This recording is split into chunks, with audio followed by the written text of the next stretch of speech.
the Office of Management and Budget is preparing for mass firings reportedly of federal workers should the government shut down, and this goes beyond just the typical temporary furlough of government workers. What do you think of that threat? Do you think it goes too far, or are you supportive of that idea? Well, look, we have to see all this on a case-by-case basis and what the justification is. What we do know is that the executive branch will be more empowered to be making decisions unilaterally as a result during a shutdown. And so if the Democrats' real goal here was to rein in the administration, they're actually going to have the opposite effect because during a shutdown, the executive branch is more empowered. So that's another thing that would be puzzling, I think, to the average American person who's watching this saying, gee, this doesn't really make sense. They say they want to hold the administration accountable, yet they're doing something that will have the adverse effect.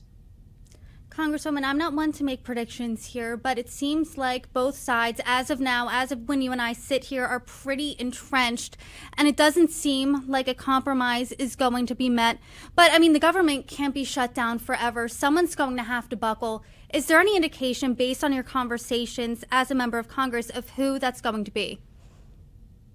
Look, I think, again, it's going to be harder to get out of the shutdown. It's a lot easier for us to just continue the existing funding level. It's bipartisan. It's passed multiple times in the past with bipartisan support. I think the reason why the Democrats want to do this is to, again, create this type of chaos. They're taking their advice from left-wing outside groups that, Chuck Schumer did do the right thing last time.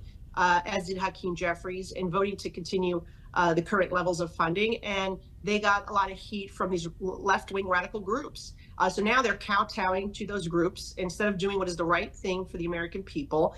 We need to put people above politics here, and they just won't do it. And I think that once we're in a shutdown, I think it makes it a lot more difficult to get out of a shutdown, particularly with the polarization that this has created.